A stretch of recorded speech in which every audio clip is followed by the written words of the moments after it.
Air France Flight 447. Paris to New York. 31,000 feet over Atlantic Ocean. We have a master 273 passengers sleeping peacefully. Confirming engine parameters Sudden fluctuating. explosion rocks Airspeed the holding aircraft. steady. Catastrophic electrical fire in cockpit. Smoke everywhere. Flames consuming instruments. Then passengers hear words they'll never forget. I'm evacuating. God help you all. Captain falls from aircraft with parachute. First officer follows seconds later. Both pilots gone. Aircraft burning. Pilotless. Falling toward ocean. Everyone screaming. Praying. Accepting death. Flight attendant desperate, does anyone know how to fly?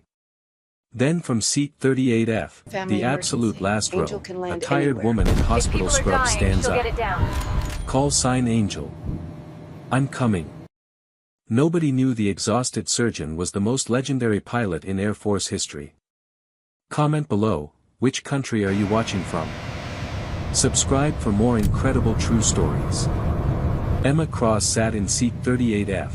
We have a master Last row of the aircraft.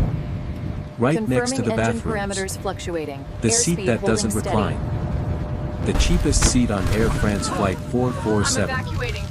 She didn't care. God help you all. Her eyes were half closed. Dark circles You underneath look told a exhausted, story dear. of exhaustion. Long shift at the hospital. 36 hours You're a without nurse. sleep. Surgeon. Maybe more. Cabin She pressure wore warning. wrinkled green Brace for hospital impact. scrubs under an old Keep your cardigan. heads down! Her dark hair pulled back in a messy bun. Please, God, save us. No makeup. You look exhausted, tired. dear. Long shift In at her the lap hospital. sat a medical journal about You're a pancreatic nurse. cancer treatments. Surgeon. She'd read the same paragraph 5 times without understanding a word. Her mind was elsewhere. I'm coming. New York. Family Her sister emergency. Rebecca. Angel can land anywhere. 8 years of If people are silence. dying, she'll get it down. 8 years of anger. The coffee in her hand was terrible. Airplane coffee always was. But she drank it anyway. She was 42 years old but looked 50 right now. She'd come straight from a 14-hour liver transplant surgery at a Paris hospital. The patient was a 47-year-old father of 3. Advanced cirrhosis. His family had given up hope.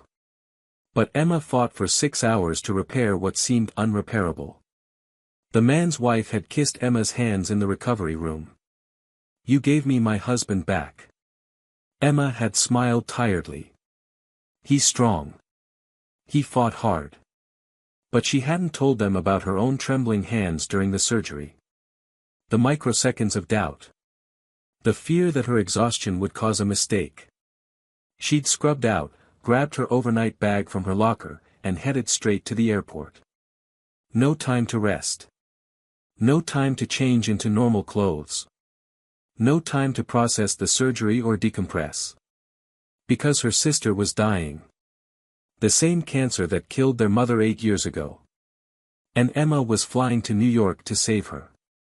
Even though Rebecca hated her. Even though they hadn't spoken in 8 years. Even though Rebecca might refuse treatment when she saw Emma's face. Emma had to try. The other passengers didn't look at her twice. The businessman in 38E was typing furiously on his laptop. Probably closing some deal. He'd glanced at Emma once when she sat down, registered, tired medical worker, and went back to his spreadsheet. The elderly woman across the aisle smiled kindly at Emma. You look exhausted, dear. Emma managed a small smile. Long shift at the hospital. You're a nurse. Surgeon. Oh my. You must be very dedicated. Flying right after surgery. Emma looked out the window at the darkness. Family emergency. The woman nodded sympathetically and didn't ask more questions. They had no idea who she really was. They didn't know that 15 years ago, Emma Cross was one of the most famous pilots in the United States Air Force. They didn't know her call sign, Angel. They didn't know she'd flown 89 humanitarian missions into war zones and disaster areas. They didn't know she'd saved an estimated 12,000 lives. They didn't know she'd earned her call sign by landing under hostile fire in Somalia to deliver medicine to 400 dying children. They didn't know other pilots called her the one who lands anywhere if people are dying. They didn't know she'd been recommended for the Distinguished Flying Cross 3 times. They didn't know commanding officers called her first when missions seemed impossible. They didn't know her aircraft bore the painted silhouette of an angel on the fuselage. They didn't know she'd landed on bombed runways, muddy fields, mountain strips where the margin of error was measured in inches. And they definitely didn't know that in 90 minutes, she would be the only thing standing between them and death in the Atlantic Ocean. But first, you need to understand how Angel was made. And how Angel fell. Emma joined the Air Force at 22. Aerospace engineering degree. Top of her class at University of Michigan.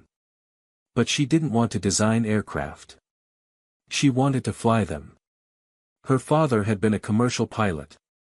Died in a crash when Emma was 12. Small regional jet. Mechanical failure. 23 people killed including the crew. Everyone expected Emma to hate flying after that. Instead, she was drawn to it. Dad loved flying, she told her mother. He said being a pilot meant taking care of people. Getting them home safe. I want to do that too. Her mother had cried. But she understood. Flight school was tough. Especially for women back then. This was the late 1980s. Female pilots were still rare. People doubted you. Questioned whether you belonged. Made comments about whether women had the right temperament for flying. Emma proved them wrong within months. Top scores in navigation.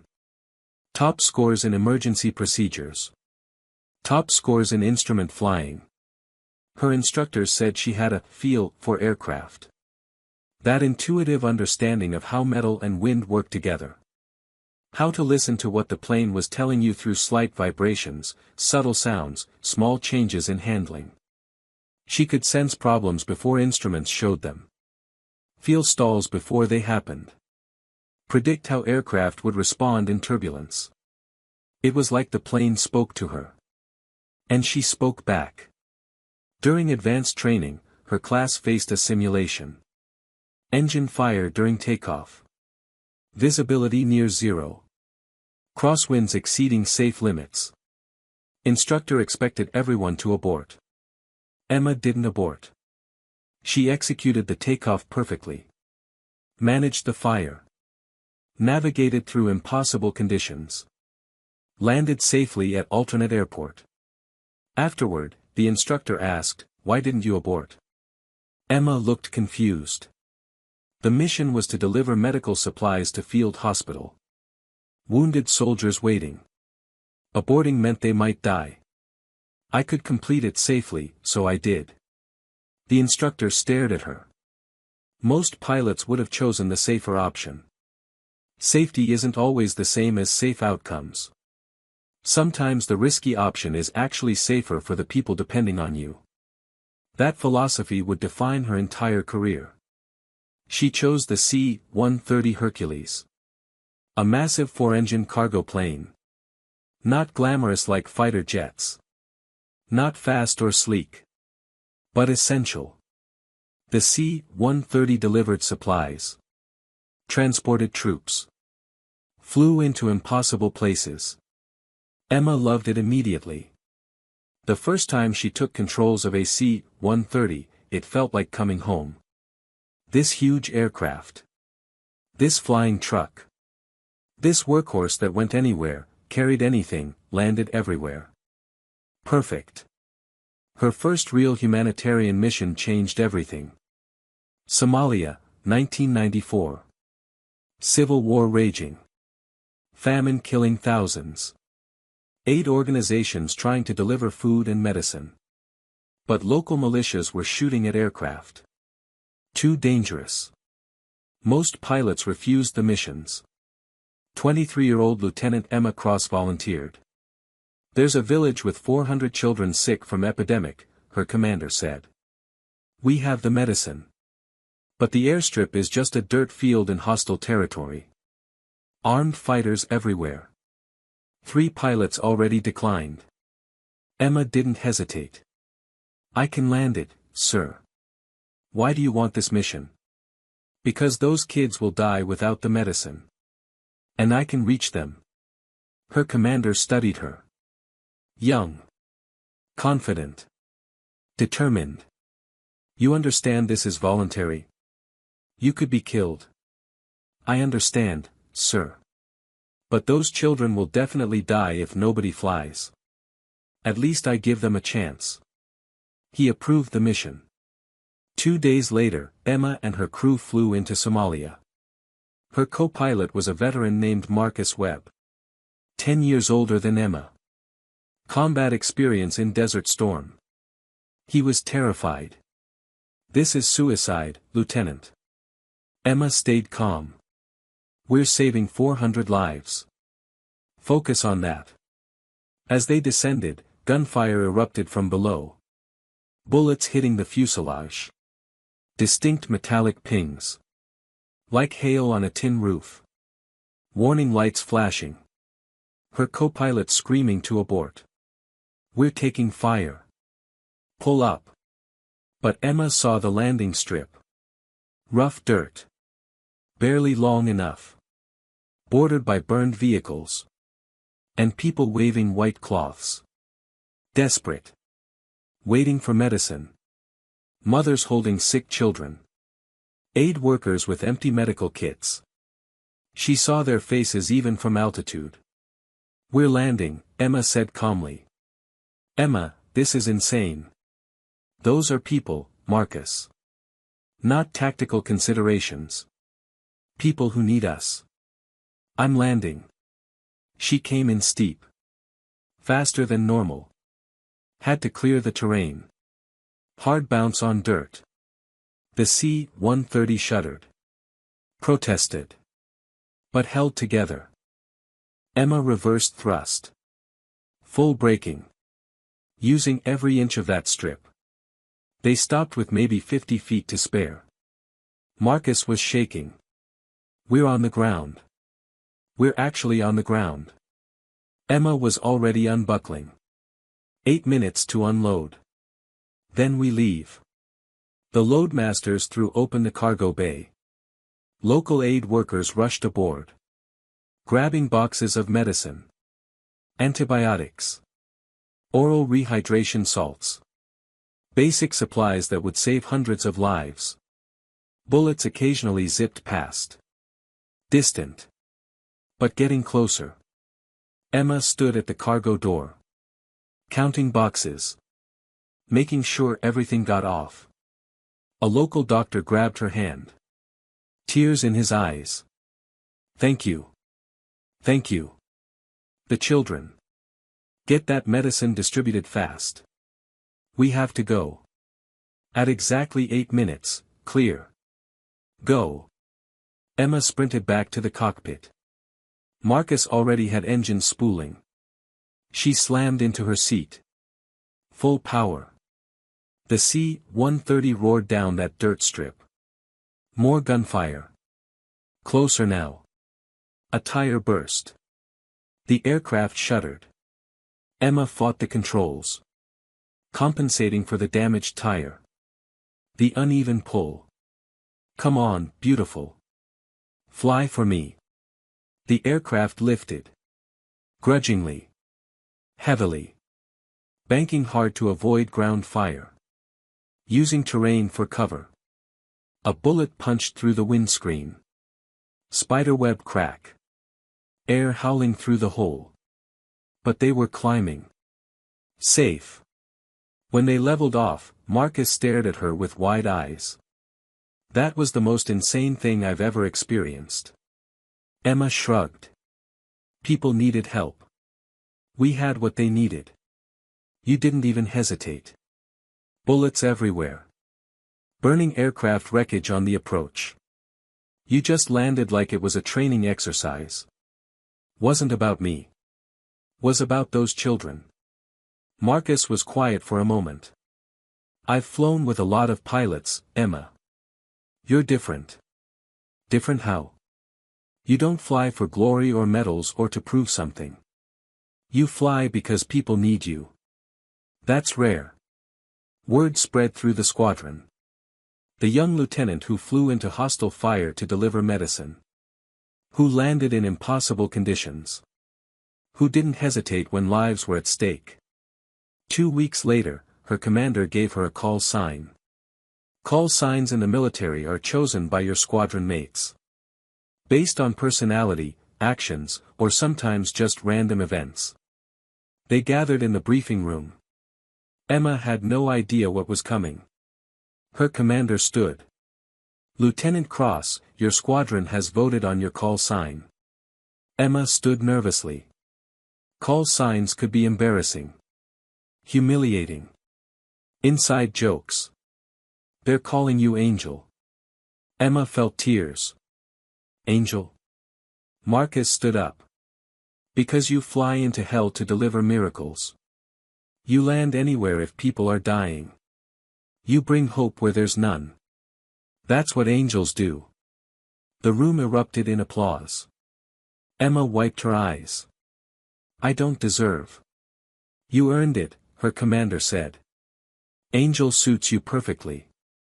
For the next 16 years, that's exactly what she did. Haiti earthquake relief. Pakistan floods. Philippines typhoons. Syrian refugee crisis. African famines. Southeast Asian tsunamis. Anywhere disaster struck, Angel flew. She became the go-to pilot for impossible missions. Get Angel became the automatic response when a mission seemed too dangerous. She landed on bombed runways in Afghanistan. Delivered supplies while mortar fire landed nearby. She landed on muddy fields in Bangladesh during monsoons. Conditions that should have been impossible. She landed on mountain strips in Nepal where the margin of error was measured in feet, not hundreds of feet. She flew through sandstorms in Iraq. Through typhoons in the Philippines. Through volcanic ash in Indonesia. Other pilots watched her in awe. How does she do it? They'd ask Marcus. He'd smile. She doesn't think about herself. Only about the people who need her. That clarity makes the impossible possible. She was promoted to captain. Then major. Awards accumulated. Commendations. Recognition. The Air Force wanted to promote her to lieutenant colonel. Put her in command positions. She declined. I want to keep flying. Keep delivering supplies. That's where I belong. Her crew trusted her completely. Especially Marcus, who flew with her for 8 years. They developed an almost telepathic understanding. He'd anticipate her decisions. She'd trust his instincts. He'd joke, "You're going to get us killed one day, Emma." She'd always reply, "Not today." They flew 89 missions together. Delivered supplies to 37 countries. January 12, 2010. Haiti. Massive 7.0 earthquake devastated Port-au-Prince. Emma was stationed at Pope Air Force Base in North Carolina. The morning the earthquake hit, she was in a briefing room watching news coverage. Buildings collapsed. People screaming. Dust everywhere. Chaos. Conservative estimates, hundreds of thousands injured. Tens of thousands dead. The Haitian government basically collapsed. No coordination. No emergency response. Just desperate people dying in rubble. Emma stood. We need to fly relief missions. Now. Her commander nodded. Already authorized. We're sending 6 C-130s with medical supplies and surgical teams. You'll lead the first wave. Emma and Marcus prepped their aircraft immediately. Loading zone was organized chaos. Pallets of medicine. Portable surgical equipment. Water purification systems. Emergency generators. 5 volunteer doctors climbed aboard. Trauma surgeons. Anesthesiologists. Emergency physicians. They'd volunteered to set up field hospitals in Port-au-Prince. Dr. Sarah Chen. Dr. James Rodriguez. Dr. Michael Okonkwo. Dr. Lisa Park. Dr. David Goldstein. All experienced. All understanding the risks. Emma met them in the cargo bay. Conditions will be rough. Damaged runways. Potential aftershocks. We'll get you in safe. Dr. Chen smiled. We trust you, Major Cross. We've heard about Angel. Plus her regular crew, Marcus as co-pilot. Flight engineer Thomas Wright. 3 loadmasters, Sergeants Johnson, Martinez, and Williams. 12 people total. Emma did her pre-flight inspection personally. Checked every system. Every gauge. Every surface. The C-130 was in perfect condition. They took off at 0600 hours. 4-hour flight to Haiti. Emma briefed everyone during cruise. Port-au-Prince Airport is damaged but operational. Tower might not be functioning. We'll need visual approach. Aftershocks are expected. Stay secured until we're fully stopped. The doctors were excited. Nervous. Ready to save lives. Dr. Rodriguez asked, how many people do you think we can help? Emma calculated. You're setting up a field hospital for 500 patients. Conservative estimate, if you work 72 hours straight, maybe 300 patients. Many life-threatening injuries. Your work will save hundreds directly. Just like you save hundreds by flying us there. Emma smiled. We're all on the same mission. Different roles. Same goal. The approach to Haiti was routine. Emma had done this hundreds of times. Visual approach to damaged airfield outside Port-au-Prince. She could see the devastation from altitude. Buildings flattened. Smoke rising. Roads destroyed. But the makeshift runway looked operational. Military engineers had cleared debris. Marked it with lights. Established basic communication. Emma lined up perfectly. Descended smoothly. Wheels touched down gentle. Perfect landing. She began braking. Standard procedure. Everything normal. Then the aftershock hit. 6.1 magnitude. Nobody predicted it. The ground didn't just shake. It moved. The runway literally split open beneath the aircraft. Emma felt it through the controls. The sudden drop. The wrongness. A crevasse opened directly under the main landing gear. The C-130 dropped 10 feet into the gap. Landing gear sheared off instantly. Metal screaming. Aircraft belly slamming hard ground. Fuel tanks ruptured from the impact. Fire erupted immediately. Aviation fuel ignites at 800 degrees. The aircraft was moving at 60 knots when the runway collapsed. Momentum carried them forward. Grinding. Sparks everywhere. Emma fought the controls. But without landing gear, she had no steering. No braking. They slid 300 feet.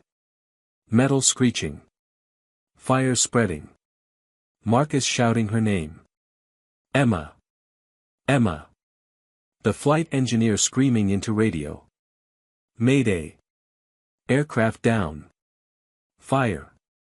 The cargo bay filling with smoke. Emma remembers the sound of metal screaming. The smell of burning fuel.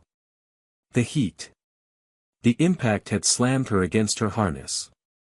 She felt ribs breaking. Sharp pain. Smoke filling the cockpit. Can't breathe. Can't see. Fire alarm blaring. Systems failing.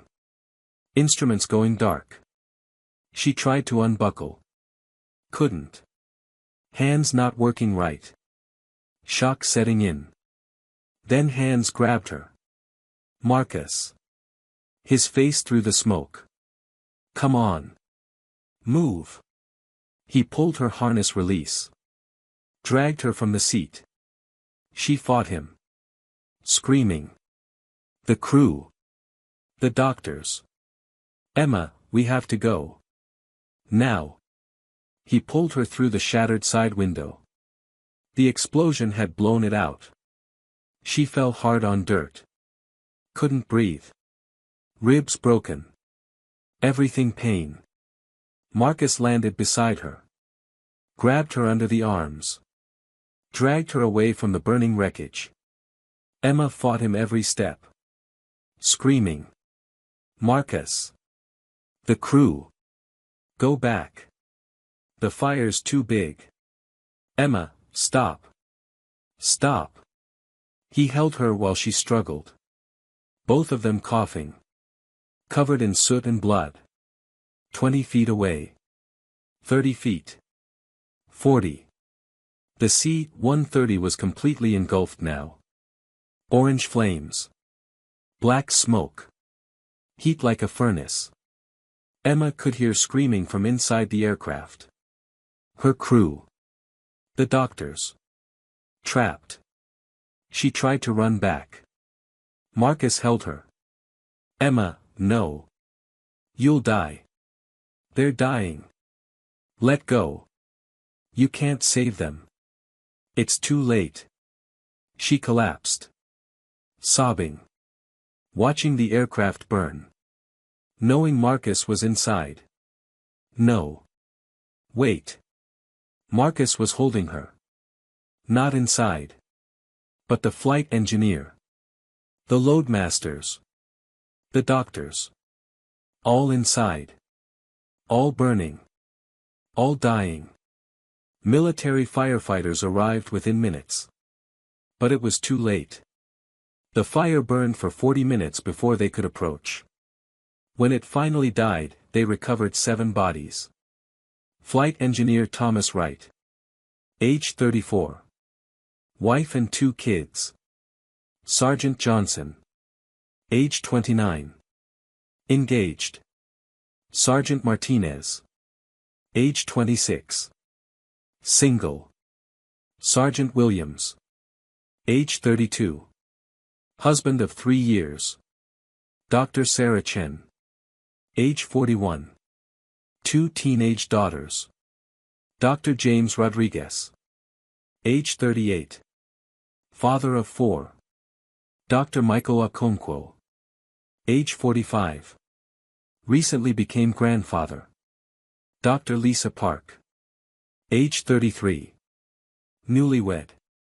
Dr. David Goldstein. Age 51. 30 years of medical service. 9 people total died that day.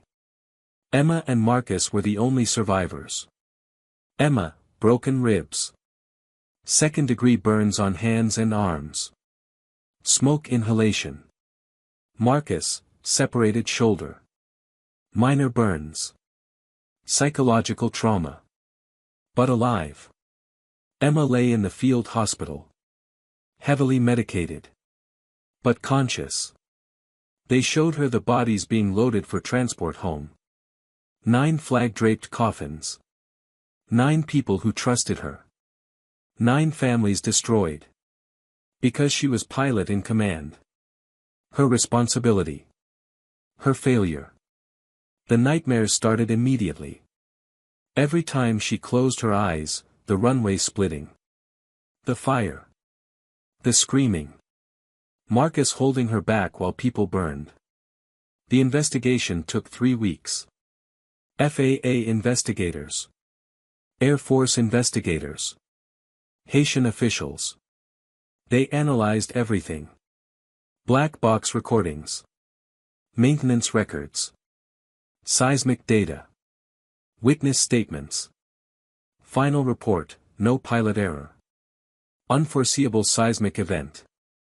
Aftershock unpredicted by all monitoring systems. Major cross-executed perfect landing and proper emergency procedures. Nothing she could have done to prevent this tragedy.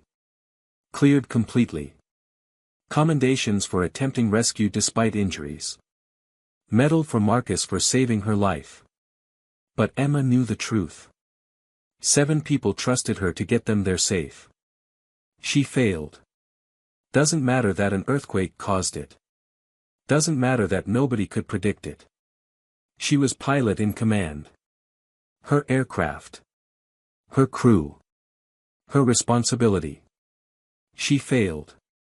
3 weeks after the crash, still in the hospital, Emma submitted her resignation from the Air Force. Her commander came personally. Colonel Davidson. Mentor for 10 years. He sat beside her hospital bed. Emma, the investigation cleared you. It wasn't your fault. 7 people are dead, sir. 9 total. I was in command. An earthquake caused this. Not you. I should have, her voice broke. I should have done something. Seen something. Something. What could you have seen? Seismologists didn't predict that aftershock. Equipment didn't detect it. You flew perfectly. Landed perfectly. Nature killed them, not you. Emma looked at her scarred hands. I can't fly anymore, Colonel. I can't be responsible for lives in the air. I can't fail again. You didn't fail. 9 people are dead.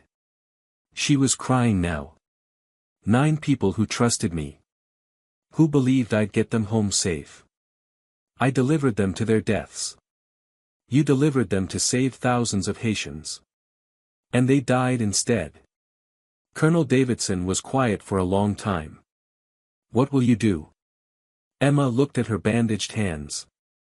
I spent 16 years delivering doctors to save people.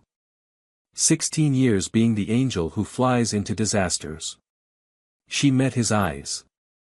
Now I'll become the doctor. Save people directly. Never fly again.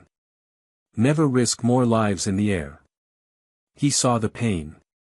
The finality. The broken determination. He accepted her resignation. Emma Cross left the Air Force at 38. 16 years of service.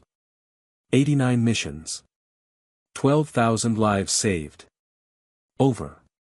Call sign Angel. Retired. Buried with the crew that died in Haiti. Someone asked what she'd do now. Emma looked at her scarred hands. The hands that flew through impossible conditions. The hands that couldn't save her crew. I'll become the person I spent 16 years delivering. I'll be the doctor instead of the pilot. Save lives on the ground instead of in the air. Medical school at 38. Most classmates were 23. 15 years younger. Full of energy and ambition. They asked why she started so late. Career change, Emma said simply. She never told them about the Air Force. About being Angel. About 90 missions into disaster zones. About her crew dying. She never told them about Marcus screaming. About fire consuming her aircraft. About failing the people who trusted her. She just said she wanted to help people. Medical school was brutal. Especially for someone approaching 40. Classes designed for 23-year-olds with perfect memory and endless energy. Anatomy. Biochemistry. Pharmacology. Pathology. Hours of memorization. Mountains of information. But Emma studied 16 hours a day. Used the same discipline that made her top of flight school. Top of her medical school class. Every patient saved would balance against the 9 she lost. She specialized in trauma surgery. Emergency procedures. Critical interventions. Where seconds mattered. Where skill meant life or death. Just like flying into disaster zones. Different vehicle. Same mission. She became Dr. Emma Cross. Trauma surgeon in Paris. Chose Paris deliberately. Far from Air Force bases. Far from memories. Far from anyone who knew about Angel. Fresh start. New identity. Different life. She saved hundreds of lives over 4 years. Became known for staying calm under pressure. For making difficult decisions quickly. For never hesitating when patients' lives hung in the balance. Other surgeons asked about her background. You handle stress like military. Were you a medic? Something like that, Emma would say. Never elaborated. Never mentioned the 16 years flying C-130s. Never talked about the call sign she once carried with pride. As far as anyone knew, she was just a late-career surgeon who was very good under pressure. They didn't know about Angel. And Emma wanted it that way. Because Angel had failed. Angel got her crew killed. Angel needed to stay buried. For 4 years, she kept that promise. Never flew. Never touched aircraft controls. Never went near military bases. Never risked being responsible for lives in the air again. Until tonight. Until Air France Flight 447 started burning at 31,000 feet. Until 273 people needed a miracle. And only Angel could deliver it. Emma and Rebecca were close once. Sisters. Best friends. 3 years apart. Emma the responsible older sister. Rebecca the free-spirited younger one. Their mother raised them alone after their father died in that plane crash. Money was tight. Their mother worked 2 jobs. Nights as a nurse. Days as a home health aide. But they were happy. Emma and Rebecca shared a bedroom until Emma was 18. Late-night talks. Shared secrets. Supporting each other. When Emma joined the Air Force, Rebecca was 19 and starting college. Emma sent money home every month. Helping with tuition. Helping with bills. You don't have to do this, Rebecca said. Yes, I do. You're my sister. Your education matters. Rebecca became a teacher. Elementary school. She loved it. They talked weekly, no matter where Emma was deployed. Afghanistan. Iraq. Somalia. Germany. Japan. Didn't matter. They stayed connected. Rebecca was Emma's anchor. The person who kept her grounded. Who reminded her of life outside military service. Emma was Rebecca's hero. The big sister who flew into war zones to save lives. Who had a call sign. Who was brave and strong and unstoppable. Until their mother got cancer 8 years ago. Pancreatic cancer. The same kind Rebecca has now. Their mother, Sarah Cross, was 62 when diagnosed. Stage 4. Aggressive. Poor prognosis. But she fought. Chemotherapy. Radiation. Experimental treatments. Emma visited between deployments. Spending her leave time at the hospital. Holding her mother's hand during treatments. Rebecca was there full-time. Taking leave from teaching. Becoming primary caregiver. 6 months into the battle, their mother was failing. Doctors said maybe a week left. Maybe less. Emma was in Afghanistan. Preparing for a humanitarian mission. Remote refugee camp. 200 starving children. Militant groups blocking aid deliveries. No other pilot would take it. Too dangerous. But Emma had committed. Rebecca called on January 15, 2014. You need to come home. Mom's failing. The doctors say maybe a week left. Maybe less. Emma looked at the mission brief. The photographs of skeletal children. The desperate requests from aid organizations. Becca, I can't abandon this mission. These kids will die without supplies. I don't care about those kids. Rebecca screamed. Mom is dying. Your mother. The woman who raised you. I'll come as soon as the mission ends. 3 days maximum.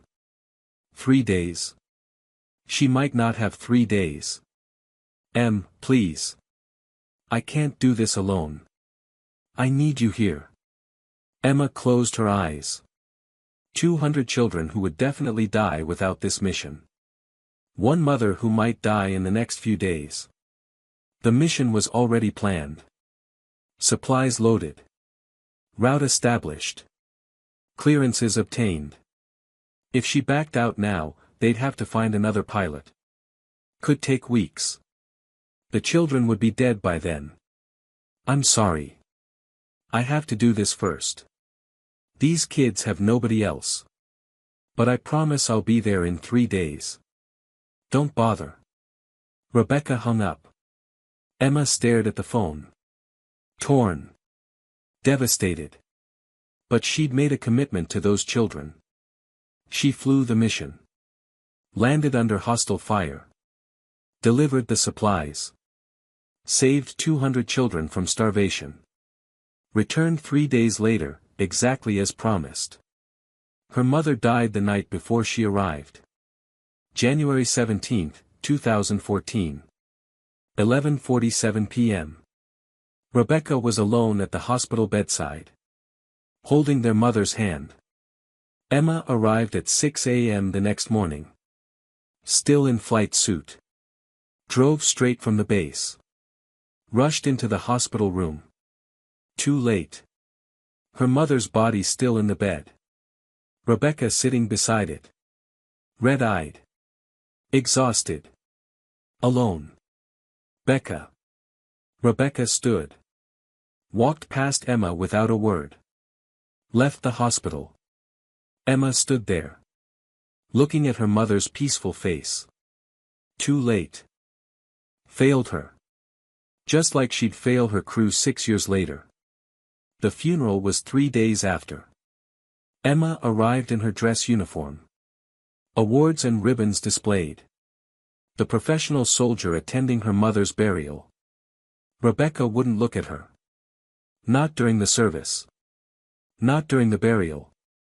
Not during the reception. Emma tried to approach. Rebecca walked away. At the cemetery, after everyone left, Emma waited. Rebecca stood at the grave. Silent. Emma approached carefully. Becca, I'm so sorry. I thought I had time. You chose them over her. Rebecca. You chose strangers over your own mother. 200 kids you'll never meet over the woman who raised you. Those children would have died.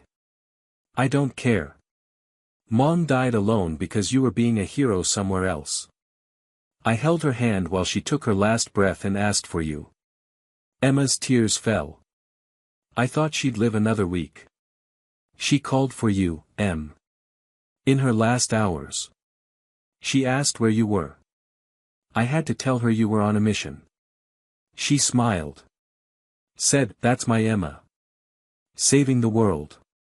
She was proud even while dying alone. I'm sorry. You had time to choose. You chose duty over family. You chose your call sign over the woman who sacrificed everything for you. Please, Becca. I will never forgive you. Never. We're done. Don't contact me. Don't come to my house. Don't send letters. We're done. Rebecca walked away. That was 8 years ago. 8 years of silence. Emma sent letters. Rebecca returned them unopened. Emma called from different numbers. Rebecca blocked them all. Emma sent Christmas cards.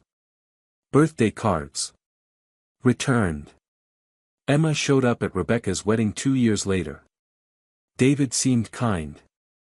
Loving. Security escorted Emma out at Rebecca's request. The guests whispered. Who was that? Bride's estranged sister. She wasn't invited. Emma stood in the parking lot. Watching through the window as Rebecca danced with her new husband. Beautiful. Happy. Moving forward. Without Emma. The message was clear: stay away. Emma accepted it. Maybe Rebecca was right. Maybe she chose wrong. Their mother died alone because Emma was being Angel. Because she prioritized strangers over family. Because duty mattered more than the woman who raised her. Maybe she deserved the silence. The loss. The punishment. So Emma buried herself in medical school. Then surgical residency. Then hospital work. Didn't try contacting Rebecca anymore.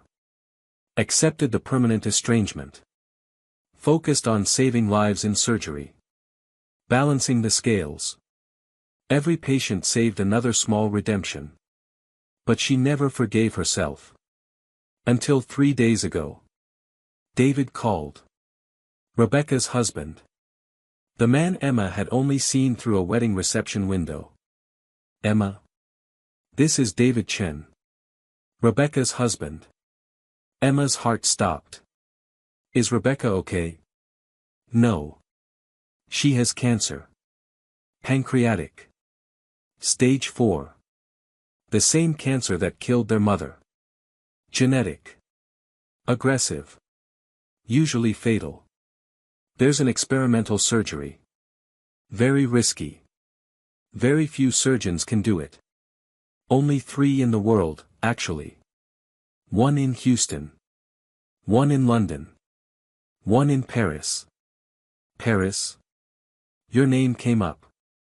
Dr. Emma Cross. Trauma surgeon. Specialist in high-risk pancreatic procedures. The oncologist says you're one of the best.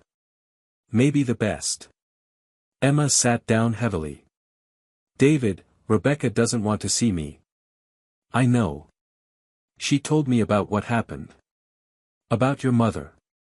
About the estrangement. She'll refuse if I'm the surgeon. Maybe. Probably.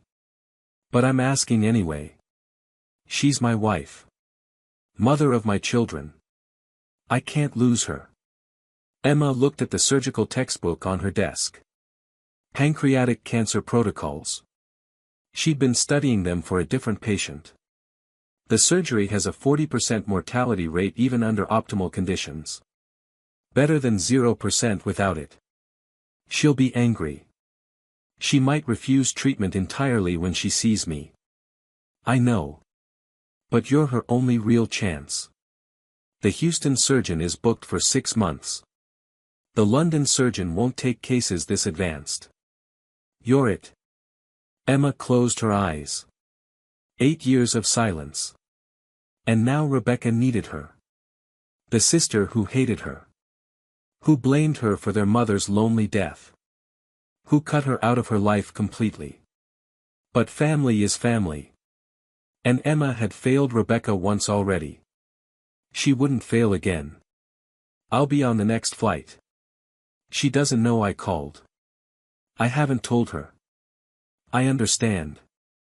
She's going to be angry. Really angry. I know that too. But I'm coming anyway. Emma booked the emergency ticket to New York. Only seat available, 38F. Last row. Non-refundable. Expensive. She didn't care. She'd just completed a 14-hour liver transplant. Should rest. Should sleep. But Rebecca needed her. So she grabbed her overnight bag. Still in scrubs. No time to change. Drove straight to Charles de Gaulle Airport. And now here she was. Seat 38F. Flying through the night. Trying to mentally prepare for the surgery. For the reunion. For Rebecca's inevitable rage. Would Rebecca even let her in the room? Would Rebecca refuse the surgery out of spite? Would this be Emma's final chance to save her sister and fail again? She had no idea that in 90 minutes, none of that would matter. Because in 90 minutes, everyone on this aircraft would be dying. An angel would have to fly one final time. The question wasn't whether she could save Rebecca. The question was whether she could save everyone. Hour 2 of the flight. Most passengers asleep. Cabin lights dimmed. Emma was dozing. Exhausted from the surgery. From the emotional weight of flying to Rebecca. Dreaming about Marcus.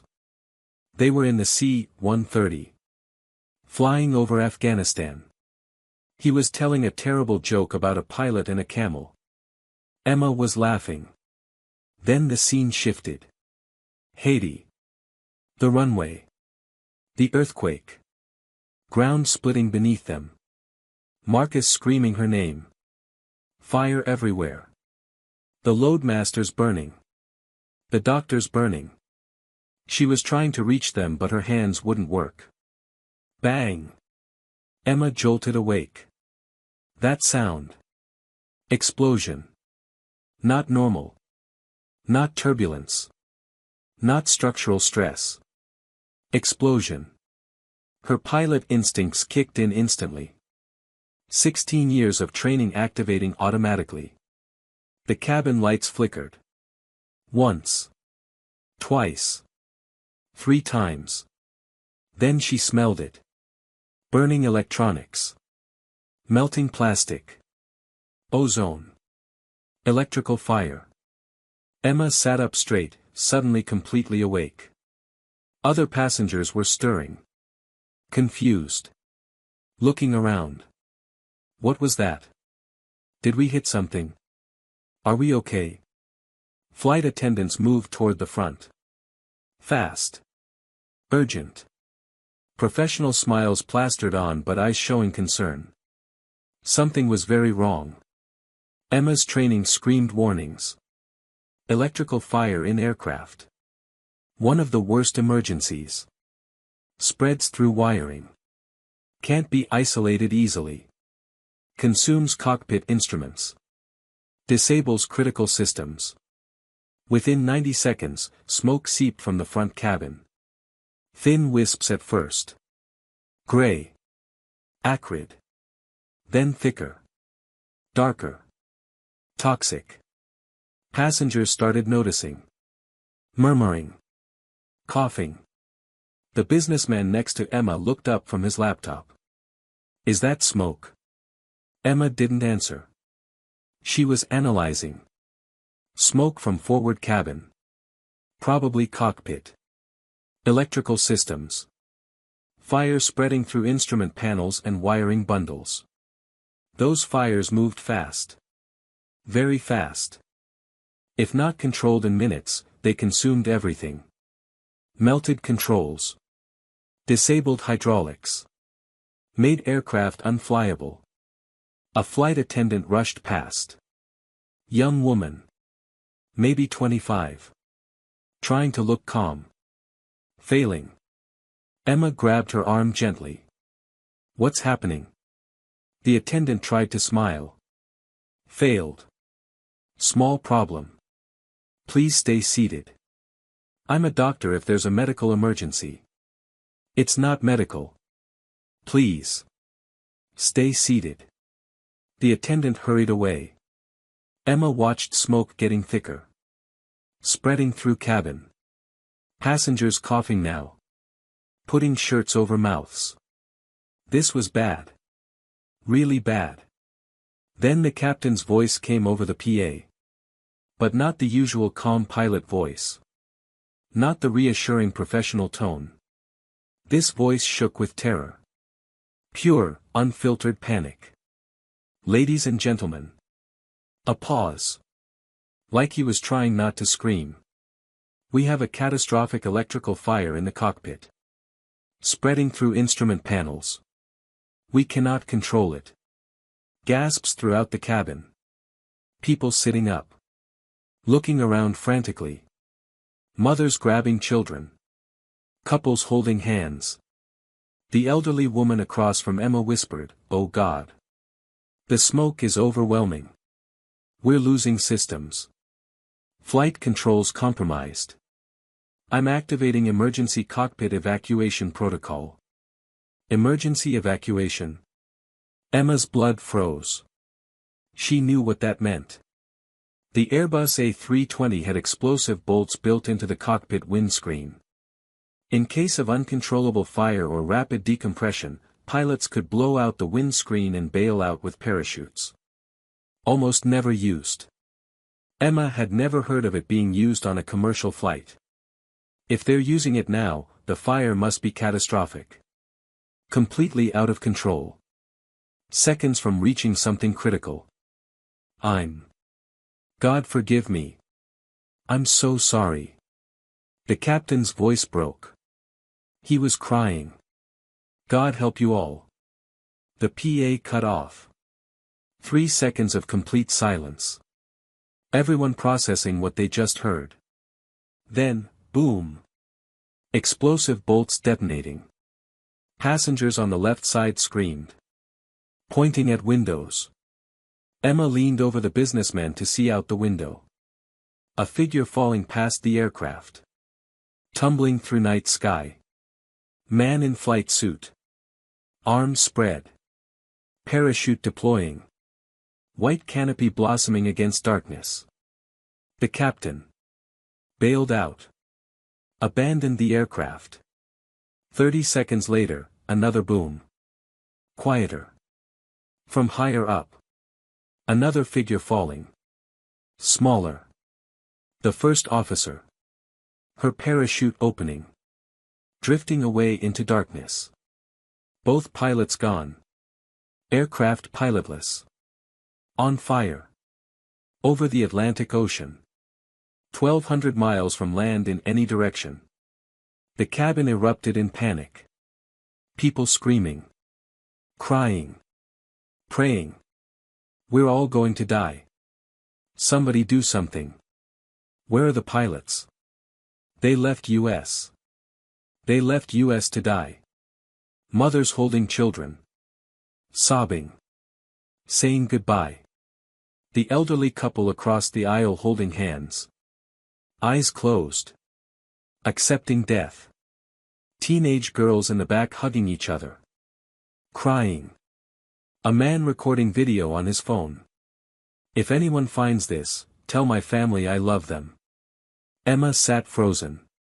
Both pilots evacuated. Fire must be catastrophic. Completely out of control. The aircraft had maybe 15 minutes before fire reached something critical. Hydraulic lines. Fuel systems. Flight computers. Then everyone dies. 273 people. Unless someone could fly. Emma looked at her hands. Hands that flew C-130s for 16 years. Hands that landed in impossible conditions. Hands that saved 12,000 lives. Hands that failed 9 people in Haiti. Hands she swore would never touch aircraft controls again. She thought about Rebecca in New York. Dying of cancer. If Emma died tonight, Rebecca died too. No surgery. No second chance. No forgiveness. No resolution after 8 years of silence. She thought about the young mother in row 22. Traveling with a baby. Maybe 6 months old. That baby would die. Never grow up. Never have a chance. The elderly couple holding hands. Accepting death together after probably 50 years of marriage. They would die. Everyone would die. Unless someone flew. And Emma was the only one who could. For 4 years she'd hidden from being Angel. Safe on the ground. Operating rooms instead of cockpits. Never responsible for lives in the air. But Angel wasn't a job. Wasn't a call sign. It was who she was. Core identity. Fundamental nature. You don't stop being Angel. You just stop flying. And right now, Angel was the only thing between 273 people and death in the Atlantic. Emma unbuckled. Stood up. Her legs shaking. But she walked forward. Past screaming passengers. Past crying children. Past people praying. Toward the burning cockpit. Toward the impossible. Toward being Angel one final time. Patricia Moreau had been a flight attendant for 20 years. Started at age 23. Worked her way up to senior attendant on international routes. She'd handled emergencies, medical crises, severe turbulence, passenger fights, even an attempted hijacking 7 years ago. But never both pilots abandoning the aircraft. Never a situation where everyone was going to die. She stood in the galley watching smoke pour from the cockpit. Flames visible through the partially open door. Orange and yellow. Dancing. Consuming. Heat intense even from here. 20 feet away and she could feel it. The aircraft was still flying. Autopilot holding course and altitude. But that fire was spreading. She could hear it. Crackling. Roaring like a living thing. Maybe 10 minutes before it reached critical systems. Then the aircraft would become unflyable. Fall from the sky. Everyone would die. Patricia picked up the PA handset. Hands shaking. She'd trained for this. Sort of. Emergency announcements. Keeping passengers calm. But not for this. Not for, both pilots are gone and we're all going to die. Ladies and gentlemen, I need your attention immediately. Her voice shook. Everyone heard it. The fear she couldn't hide. Both pilots have evacuated due to fire. We're currently on autopilot. But we need help urgently. Is there anyone on board with flight experience? Any pilots, current or former military? Please identify yourself immediately. Silence. Just crying and praying and panicked breathing. Patricia walked through the cabin. Row by row. Business class first. Usually wealthy passengers. Maybe private pilots. Can you fly? Sir. Ma'am. Anyone? A businessman in seat 3A raised his hand nervously. I have a flight simulator at home. Microsoft Flight Sim. I've practiced landing this exact aircraft type. Actual flight experience, sir. Real aircraft. Have you flown a real plane? His face fell. No. Just the simulator. Thank you anyway. An elderly man in seat 5C spoke up. I was Air Force. Vietnam. Flew F-4 Phantoms. But that was 60 years ago. My hands shake now. My eyes are bad. He held up trembling hands. Severe arthritis visible in the joints. Patricia touched his shoulder gently. Thank you for your service, sir. She continued through economy. A woman in her 30s. I took flying lessons. Got my private pilot license. But I've only flown Cessnas. Small propeller planes. Nothing like this. How many hours? 45 total. I stopped after getting licensed. That was 8 years ago. Patricia's heart sank. 45 hours in small planes wouldn't help with a commercial jet. Thank you. Nobody else. 273 passengers. Nobody who could fly this aircraft. The smoke was thicker now. Spreading through the cabin. Passengers coughing. Some vomiting from the acrid smell. Children crying. Parents trying to comfort them while tears streamed down their own faces. Patricia returned to the galley. Trying not to cry herself. All these people. She thought about her grandchildren. 3 beautiful kids. Ages 5, 7, and 9. She'd never see them again. Never watch them grow up.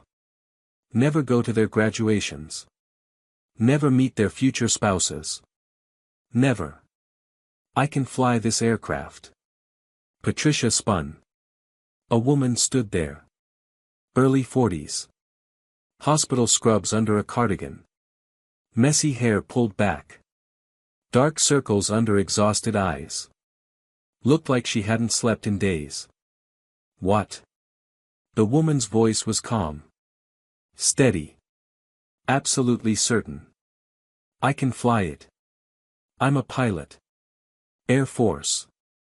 C-130 Hercules cargo planes. 16 years of service. I'm a surgeon now, but I know how to fly. Patricia stared. This tired woman in wrinkled scrubs? Are you sure? This is an Airbus A320. It's completely different from military cargo. Different from C-130. I know. Different systems. Different handling. Different everything. The woman stepped closer. Her eyes were intense. Focused. But the principles are the same. Aerodynamics don't change. Flight controls work the same way. And I'm your only option. Something in her eyes. Solid. Unshakable. Like she'd seen hell before and walked through it. This woman had faced death. And won. What's your name? The woman moved toward the cockpit without hesitation. Dr. Emma Cross. But in the Air Force, they called me Angel. Patricia felt hope for the first time since the pilots evacuated. Angel. Even the call sign sounded like salvation. Angel walked toward the burning cockpit like it was routine. Like walking into fire was just another Tuesday. Calm. Focused. Ready. Patricia followed. The fire is really bad. Really intense. I know. I've been in burning aircraft before. Pain in her voice. Deep pain. Memory of something terrible. But also determination. Steel core of resolve. Emma grabbed a fire extinguisher from the emergency station. When I go in, close the cabin door behind me. Keep the smoke from spreading to the passengers. They need breathable air. You'll be trapped in there. I'll be fine. I've done this before. Done what? Flown a burning commercial aircraft? Emma looked at Patricia. Small sad smile. Fought fire while flying. Lost before. Won't lose today. She pulled her cardigan over her mouth and nose. Took a deep breath. Grabbed the cockpit door handle. Heat radiated through the metal. Hot enough to burn. Emma didn't flinch. Opened the door. Heat blasted out like opening an oven. Wave of scorching air. Patricia stepped back involuntarily. Emma walked straight into the flames. Into the inferno. Into hell itself. Patricia pulled the door closed behind her. Stood there for a moment. Hands shaking. Then she picked up the PA again. Her voice was different now. Stronger. Hopeful. Ladies and gentlemen. We have a pilot. Former Air Force Major. Call sign Angel. She's taking control of the aircraft now. Please remain calm and follow all safety instructions. The cabin quieted slightly.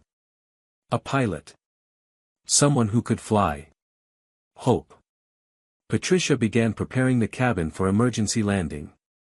Because if Angel was as good as she seemed, they might actually survive this. The heat hit Emma like a physical blow. She'd been in burning aircraft before. Haiti. Her C-130 going down in flames. But this was worse. The windscreen was completely gone. Blown out by explosive bolts when the pilots ejected. 400-knot wind howling through the opening. Papers flying everywhere.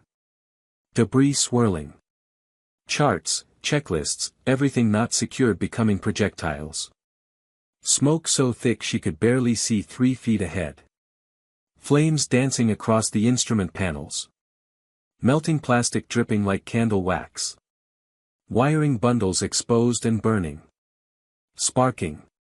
Creating more fires. Heat intense enough to burn exposed skin immediately. Emma pulled the emergency oxygen mask from its panel. At least she could breathe. She emptied the fire extinguisher on the worst flames. White foam spraying. Temporarily suppressing the fire. Bought herself 90 seconds. Maybe. She dropped into the captain's seat. Too tall for her. No time to adjust it properly. She scanned instruments through the smoke and flames. Most displays were dead or dying. Melted. Shorted out. But backup instruments still worked. Altitude, 29,000 feet. Slowly descending. Speed, 340 knots. Heading, 270 degrees. Due west. Straight across Atlantic. Autopilot struggling but holding. Fuel, 2 hours remaining at current consumption. Nearest land, Azores Islands. 800 miles. Emma did the mental math instantly. Can't make it. Fire will kill them first. At current spread rate, maybe 12 minutes before fire reaches hydraulic systems. Maybe 15 before it reaches fuel lines. Then catastrophic explosion. Only option, water landing. In darkness. In the Atlantic Ocean. In 30-foot swells. She'd done water landings in simulators. Every military pilot trained for it. But never for real. Never in a burning aircraft she'd never flown before. Never with 273 lives depending on her. Emma reached for the radio with already blistering hands. Mayday, mayday, mayday. Air France Flight 447. Both pilots evacuated. I'm a passenger taking control. Former Air Force pilot attempting emergency water landing. Static. Then shocked voice from air traffic control. Air France 447, did you say both pilots evacuated? Affirmative. Emma coughed through smoke. This is Dr. Emma Cross, former C-130 pilot, call sign Angel. Cockpit catastrophic fire. Maybe 10 to 12 minutes before it kills everyone. I need vectors for optimal water landing location. Long pause. Probably talking to supervisors. Checking if this was real. Angel, nearest land is Azores. 800 miles. You won't make it. I know. Calculate optimal rescue location. Get every ship and aircraft you have to that position. I'm ditching in the Atlantic. Another pause. Angel, do you have experience ditching commercial aircraft?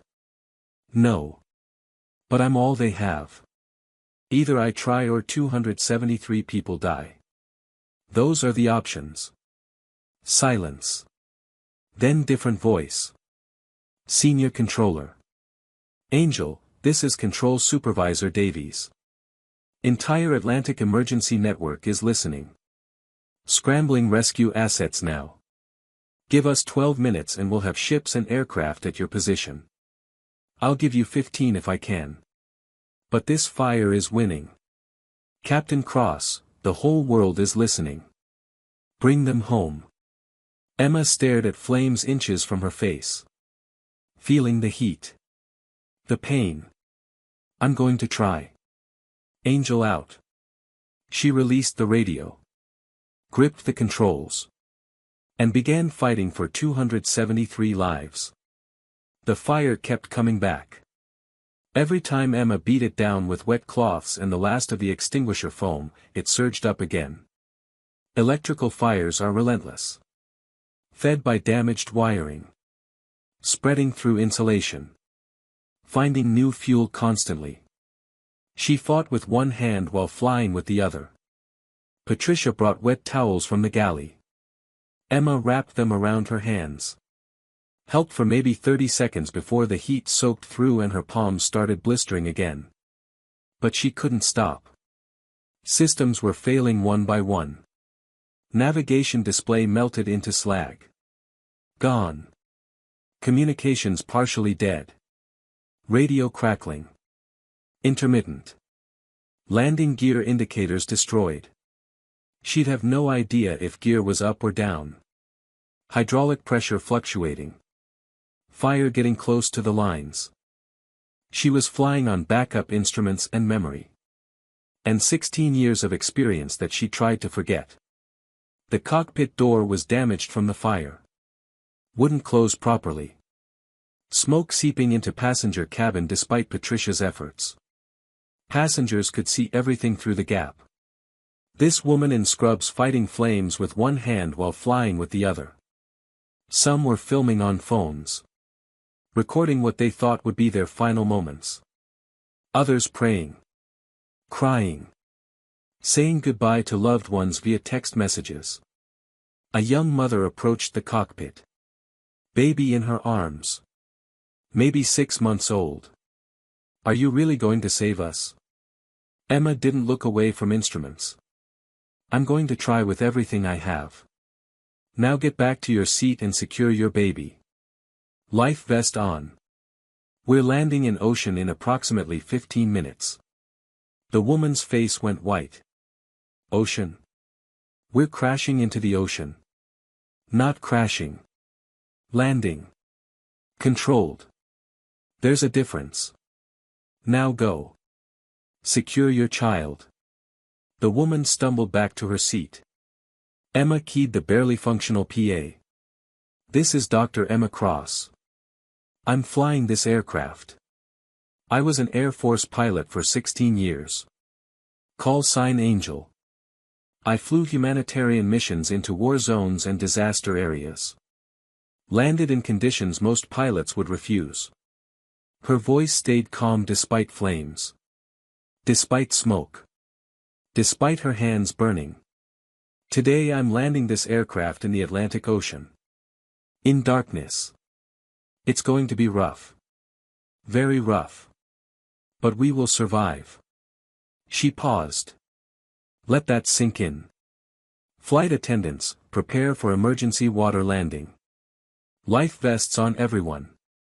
Brace positions practiced. Remove sharp objects. Secure all loose items. Another pause.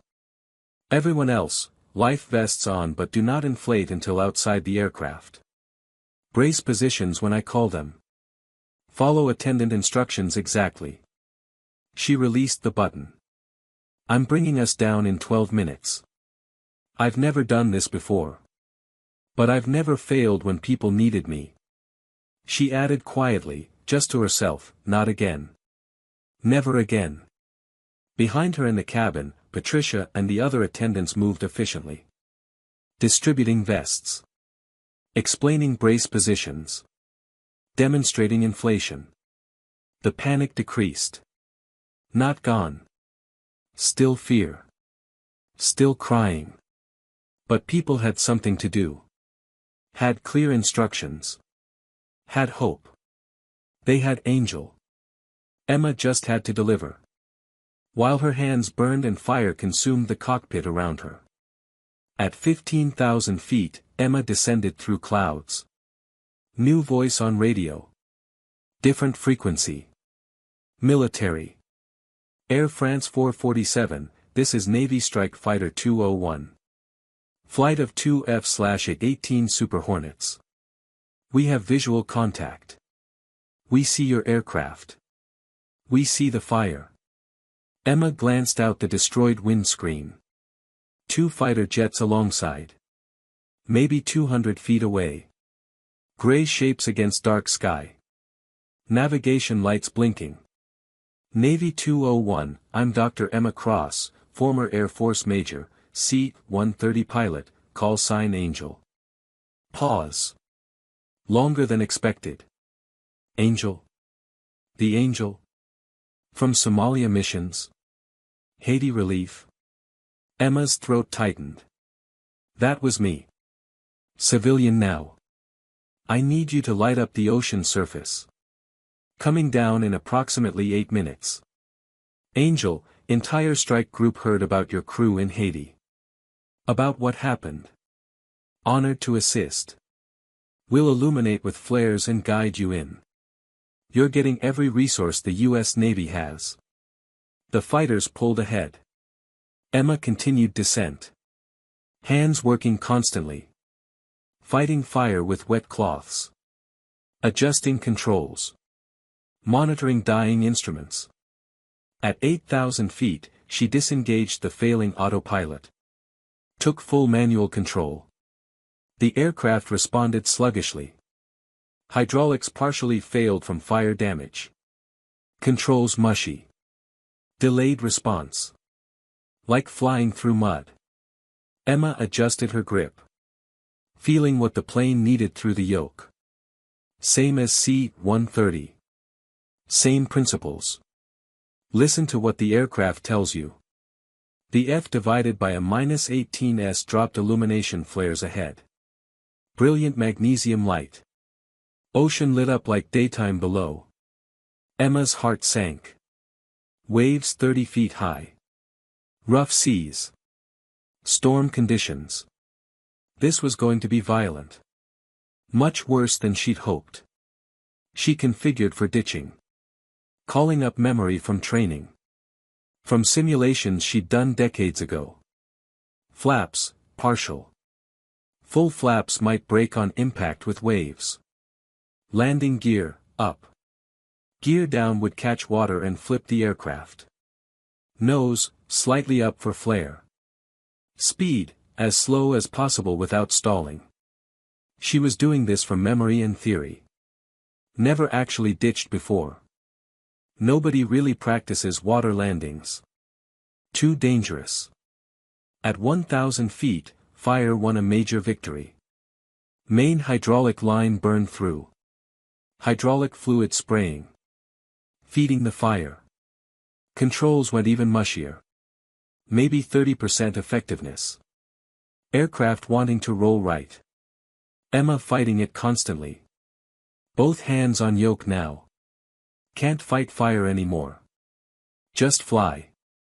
At 500 feet, individual waves visible. Massive swells rolling. White caps. Storm-tossed sea. At 200 feet, Emma committed to the approach. No going around. This was it. She keyed PA1 last time. Brace, brace, brace. Head down. Arms overhead. Now. At 100 feet, descending toward a wave crest. Wind buffeting. Aircraft shaking. At 50 feet, pulling nose up to flare. Bleeding off speed. Too fast and they'd cartwheel. Too slow and they'd stall and drop. At 20 feet, belly touched wave top. Then ocean hit them like concrete. The violence was beyond anything passengers expected. Aircraft slammed water at 120 knots. Fuselage flexed. Groaned. Metal screaming. But held together. Nose dug into a wave. Bounced up. Skipped like a stone across the surface. First impact, passengers thrown forward against harnesses. Overhead bins bursting open. Luggage flying. Debris everywhere. Screaming.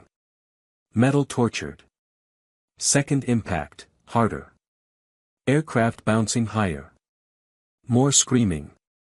Someone's arm broken. Seats tearing loose. Third impact, nose down. Tail up. Aircraft settled in water. Began floating.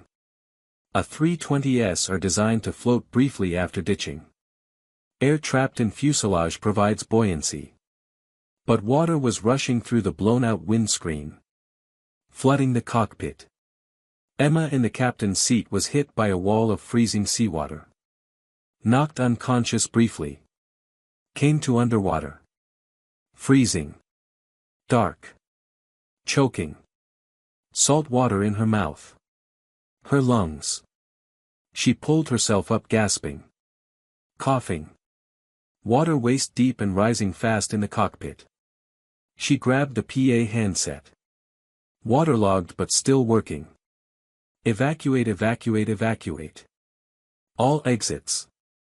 Inflate life vests outside the aircraft only. Move now. She tried to exit through the cockpit door. Her leg wouldn't move. Something pinning it. Debris from the instrument panel. Heavy. Metal. Water rising. Chest deep now. Emma tried to lift the debris. Too heavy. Wedged tight. The aircraft was sinking. Maybe 5 minutes before it went under completely. Patricia waded into the flooded cockpit. Water to her shoulders. Dr. Cross. Come on. Legs pinned. Get out. Save yourself. Not leaving you. You saved us. Now move over. Patricia grabbed the debris with desperate strength. Mother of 2. Grandmother of 3. Not letting Angel die. Not after everything. Together they pulled. Heaved. Strained. The metal shifted. Came free. Emma's leg pulled loose. Pain shooting through. Maybe broken. But free. Both women stumbled toward the emergency exit. Water pouring in everywhere now. The aircraft tilting. Sinking stern first. They reached the exit. Passengers already outside on inflatable slides. Emma collapsed into a life raft. Semi-conscious. Hypothermic. Patricia collapsed beside her. Shaking from cold and adrenaline. We made it, Patricia whispered. We actually made it. Emma lay in the raft looking at stars through gaps in clouds. Thinking about Marcus. About her crew who died in Haiti. I brought them home this time, she whispered. 7 I couldn't save in Haiti. But 273 I did tonight. We're even now, Marcus. We're even. She lost consciousness. Around them in darkness, 273 passengers floating in life rafts and individual vests. Children crying. Adults comforting. Everyone alive. The Navy helicopters were already there. 4 MH-60 Seahawks. Searchlights sweeping. Rescue swimmers dropping. Coast Guard cutters approaching at full speed. The F divided by a -18s circling overhead. Dropping flares. Maintaining communications. Rescue coordinator on radio, all souls accounted for. 273 passengers. 9 crew. All alive. Repeat, 0 fatalities. The news spread across rescue frequency. Then across military networks. Then across the world. Air France Flight 447. Both pilots evacuated. Passenger took control. Former Air Force pilot. Call sign, Angel. Ditched in Atlantic. Storm conditions. Darkness. Every single person survived. 0 fatalities. The first rescue swimmer reached Emma's raft. Dr. Cross. Major Cross. Angel. Emma was barely conscious. Everyone okay? Everyone's alive, ma'am. All 273. You saved them all. Good, Emma whispered. Can't fail again. Won't fail again. She passed out. The rescue swimmer lifted her into the helicopter hoist. Patricia grabbed his arm. Take care of her. She's a hero. Ma'am, the whole Navy knows who she is. We'll take care of Angel. Within 2 hours, all 273 passengers and 9 crew members were aboard Navy and Coast Guard ships. Warm. Safe. Alive. The Air France aircraft sank 30 minutes after the last person evacuated. Gone. Resting at the bottom of the Atlantic. But everyone survived. Because Angel flew one final time. Emma woke on a Navy hospital ship. The USS Comfort. Floating hospital. Full medical facilities. She was in a private room. Monitors beeping. 4 in her arm. Oxygen mask on her face. Bandages on her hands and arms. Heavy. Thick. A Navy doctor sat beside her bed. Commander. Medical officer. Dr. Cross. Welcome back. You've been unconscious for 3 days. 3 days. Emma tried to speak. Throat raw. Damaged from smoke. Did everyone make it? The doctor smiled. Wide. Genuine. All 273 passengers and crew members were rescued. 0 fatalities. You saved every single person. Emma closed her eyes. Relief flooding through. Everyone. Every single person. Not like Haiti. Not like Marcus and the crew. Everyone lived. Your hands, the doctor continued. Second-degree burns.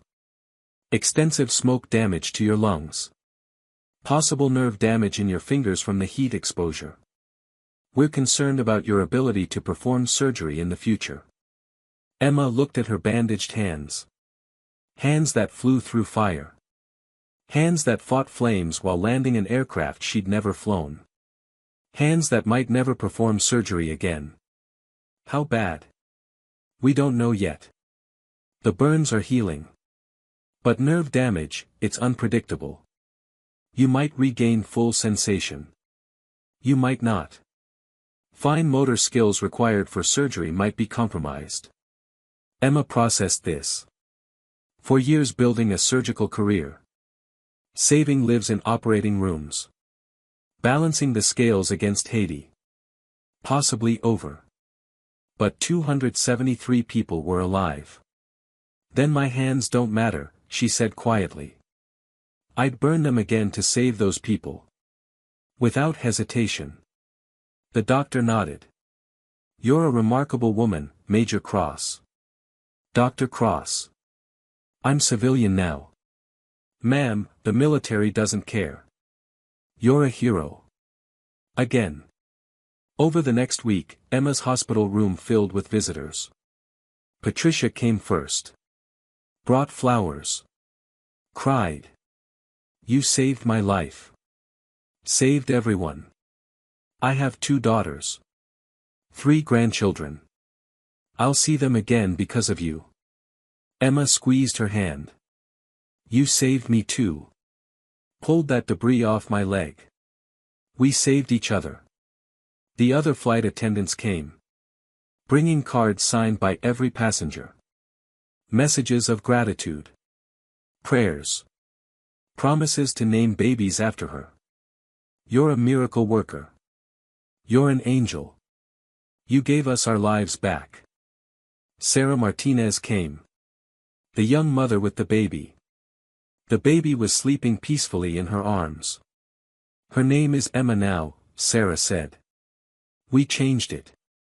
Emma Grace Martinez. After you.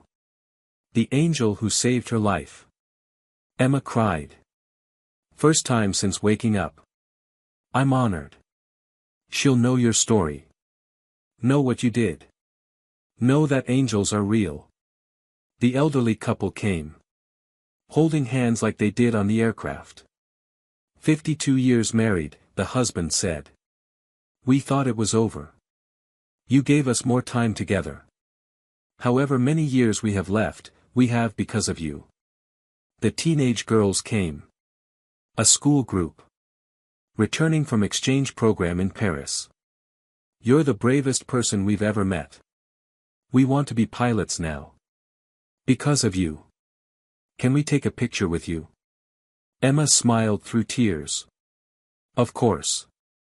The Navy pilots who escorted her came. The F/A-18 crews.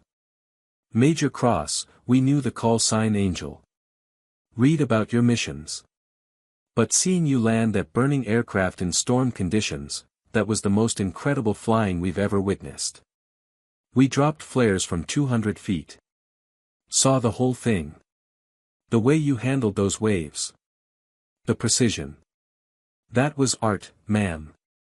The strike group wants to give you honorary call sign in Navy registry. Angel is now a Navy call sign too. Cross-service. Only person to ever have that. Emma was overwhelmed. I don't deserve. Ma'am, you ditched a burning commercial aircraft you'd never flown before in 30-foot swells at night and saved 273 lives. You deserve everything. Air Force officers came.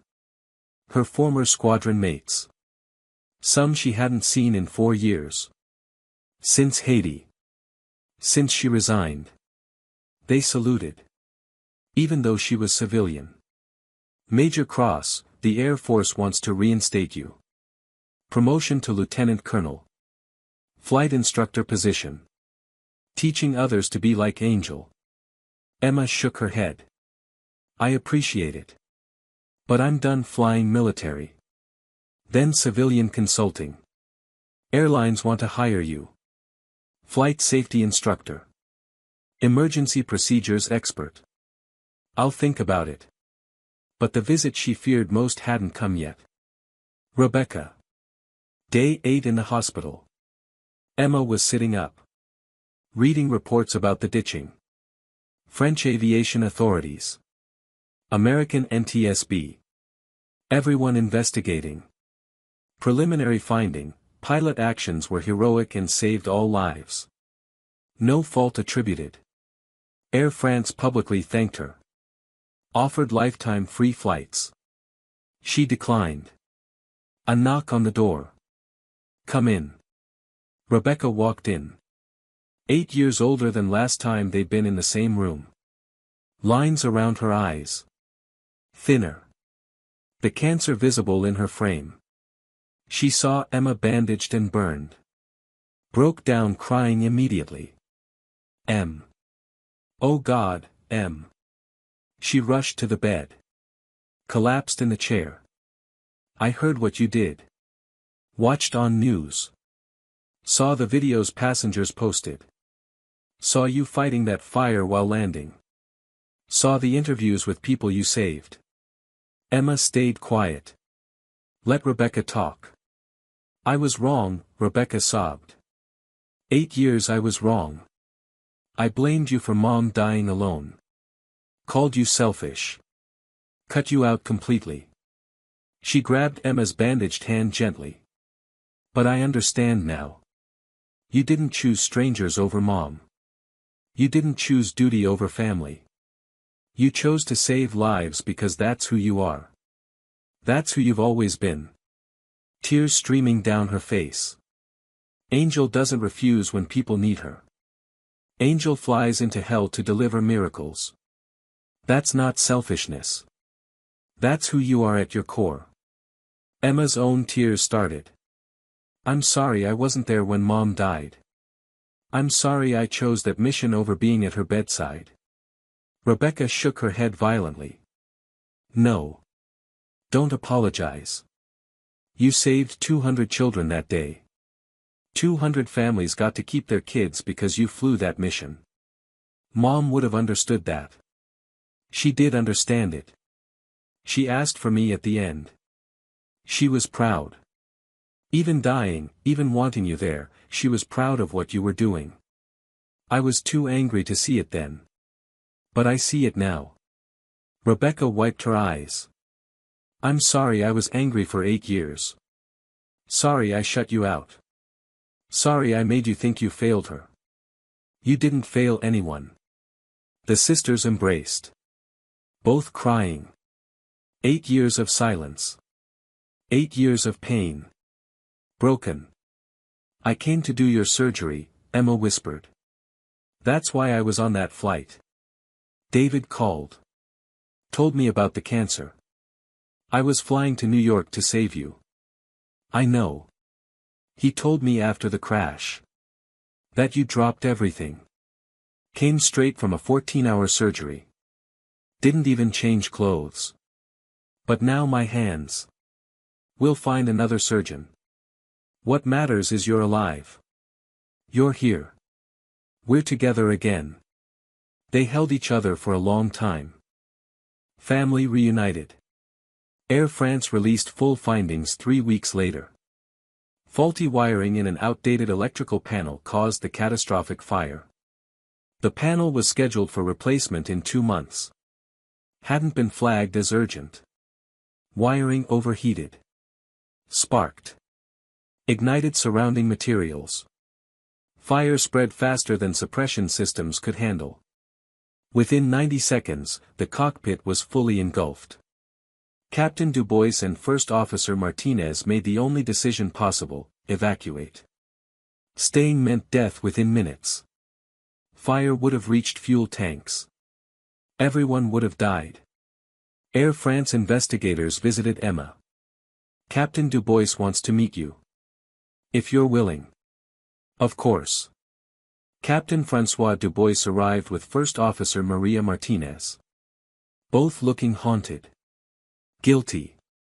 They sat across from Emma's hospital bed. Dubois spoke first. Dr. Cross, we abandoned our passengers. We failed in our duty. We deserve to be. Emma stopped him. You made the only decision that gave anyone a chance to survive. If you'd stayed, you'd both be dead. The fire would have reached fuel tanks within 3 minutes. Everyone would have died in the explosion. She leaned forward. By evacuating, you kept the aircraft on autopilot. Maintained altitude and course. Bought time. You didn't abandon anyone. You couldn't finish the mission. But you enabled someone else to finish it. Martinez was crying. We heard the passengers screaming. We knew we were leaving them to die. You were leaving them with a chance. That's all any of us can do. You gave me the opportunity to land. You didn't fail. You handed off. Dubois looked at her with tears in his eyes. You're more gracious than we deserve. I'm a pilot. I understand impossible decisions. You made the right call. Both pilots left with slightly less weight on their shoulders. The media wanted Emma everywhere. Interviews. Talk shows. Book deals. Movie rights. She declined everything. I'm not a hero. I just did what needed doing. But the story spread anyway. Passenger videos went viral. Emma fighting fire with one hand while flying with the other. The calm voice over PA, I'm bringing us down in 12 minutes. The perfect water landing in storm conditions. 273 people saved. Air Force released statement, Major Emma Cross, call sign Angel, exemplifies the highest traditions of military service. Her actions saved 273 lives and brought honor to the Air Force. Navy gave her honorary commission. Made Angel an official Navy call sign. Commercial airlines offered positions. Flight safety consultant. Emergency procedures trainer. 7-figure salaries. Emma declined everything. I need time to figure out what's next. Her hands healed slowly over 2 months. Physical therapy. Range of motion exercises. Sensation testing. The nerve damage was permanent. Reduced sensation in fingertips. Fine motor control compromised. She could still perform surgery. But complex procedures requiring microsurgical precision would be difficult. Maybe impossible. Her surgical career was effectively limited. She'd saved 273 lives. But it cost her the career she'd built to replace flying. Rebecca visited Emma in Paris after both were released from hospitals. Rebecca had started chemotherapy. Experimental protocol. Different surgeon performed the operation. Successful. Cancer in remission. The sisters sat in Emma's apartment. Drinking tea. Talking like they used to. What will you do now? Rebecca asked.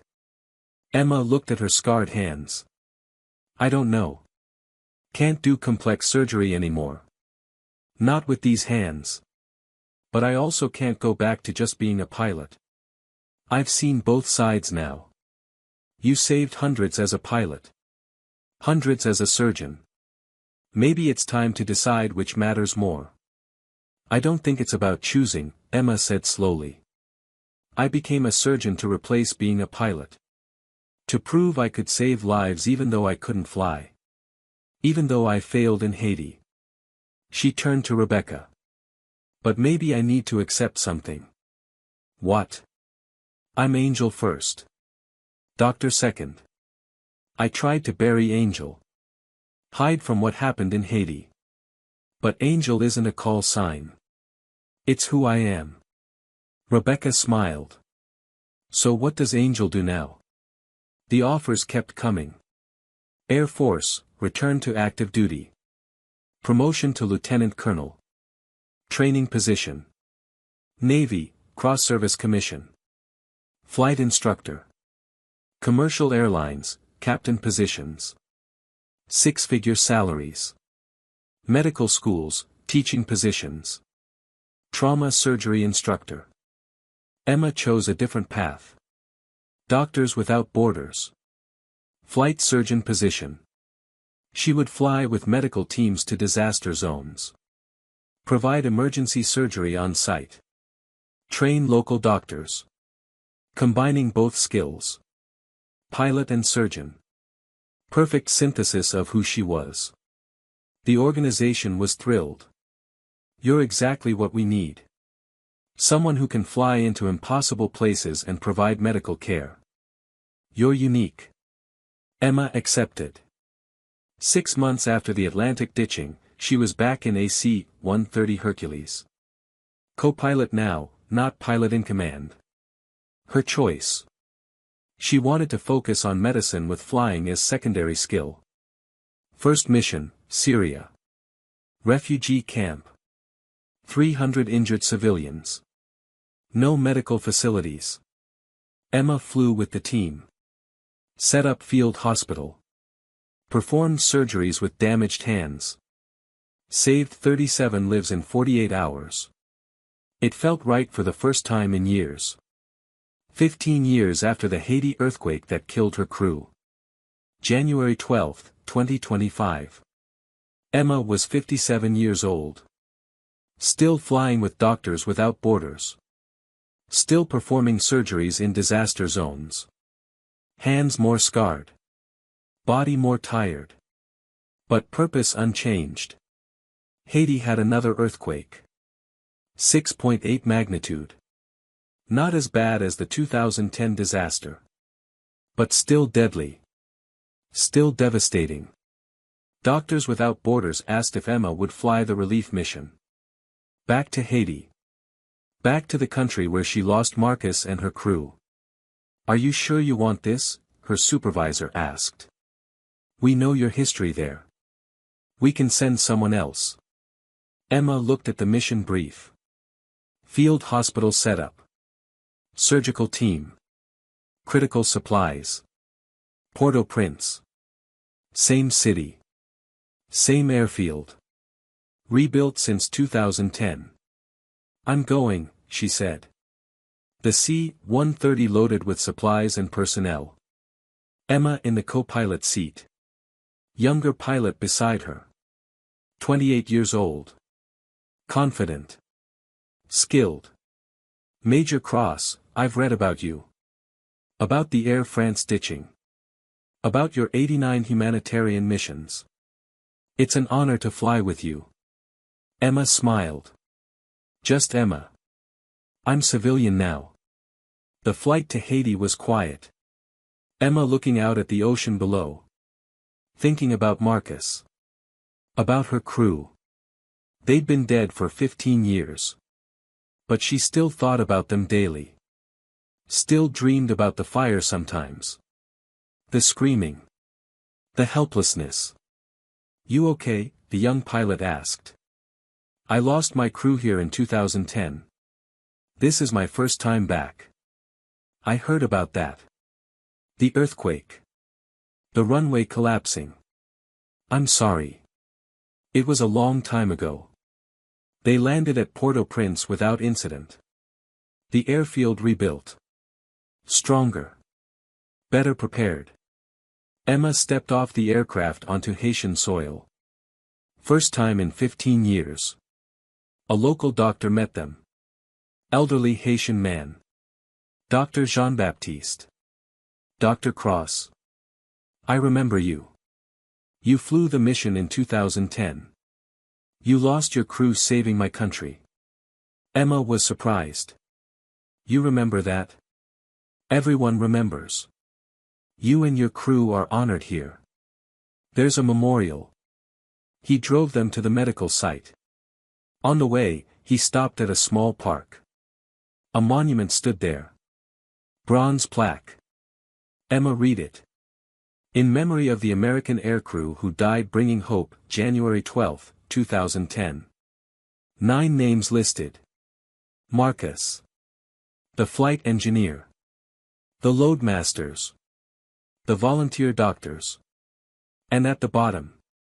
They flew into danger to save strangers. True heroes. Emma stood there. Tears streaming. Dr. Jean-Baptiste spoke quietly. The supplies you brought that day saved 300 lives. The doctors you were delivering would have saved thousands. Even though they died, their mission mattered. Your mission mattered. Emma touched Marcus's name on the plaque. I'm sorry I survived when you didn't. Don't be sorry, Dr. Jean-Baptiste said. You survived to continue the mission. Look at what you've done since. The 273 lives in the Atlantic. The hundreds more in disaster zones. You carried their mission forward. Emma worked in Haiti for a week. Set up surgical clinic. Treated earthquake victims. Trained local medical staff. Every life saved honored Marcus and the crew. On the last day, she returned to the memorial. Left flowers at the base. I'm still flying your mission, Marcus. Still being angel. Still bringing people home. She flew back to Paris feeling lighter. 15 years of guilt easing. Not gone. Never gone. But manageable. 2 years after the Air France incident, passengers created the Angel Foundation. Scholarships for people wanting to become pilots or emergency medical professionals. People who wanted to save lives like Angel did. Patricia Moreau ran it. The flight attendant who helped Emma. We've given 250 scholarships so far, Patricia told Emma over video call. 50 pilots. 200 medical students. All because of you. Because of all of us, Emma corrected. Everyone on that flight survived together. Sarah Martinez, the young mother whose baby was now named Emma, became an Air Force pilot. Following Angel's path. I'm applying to humanitarian airlift squadrons, she told Emma. I want to fly missions like you did. Save lives like you did. The teenage girls from the school group all went into healthcare or aviation. 3 became doctors. 2 became nurses. 1 became a pilot. You showed us what courage looks like, one told Emma. We want to honor that. The foundation held annual reunions. Every January 20th anniversary of the ditching. All 273 passengers invited. Most attended. They called it second birthday. The day Angel gave them new lives. Emma attended the 5th anniversary reunion. New York. Major hotel. Everyone gathered. Now with families. Children. New marriages. Achievements. All possible because they survived. Patricia gave a speech. 5 years ago tonight, we thought we were going to die. Both pilots gone. Aircraft burning. Over the ocean. She looked at Emma. Then a tired woman in hospital scrubs stood up. Said 6 words, call sign Angel. I'm coming. The room was silent. She walked into fire. Fought flames with one hand while flying with the other. Landed a burning aircraft in a storm at night. Something she'd never done before. Patricia's voice cracked. And brought every single one of us home alive. 273 people. 0 casualties. Because Angel doesn't fail when people need her. Standing ovation. Emma stood uncomfortable with the attention. I just did what needed doing. But Sarah Martinez stood. The young mother. Little Emma, now 5 years old, sitting beside her. You gave my daughter life. She exists because you didn't give up. The elderly couple stood. You gave us 5 more years together. We've traveled the world.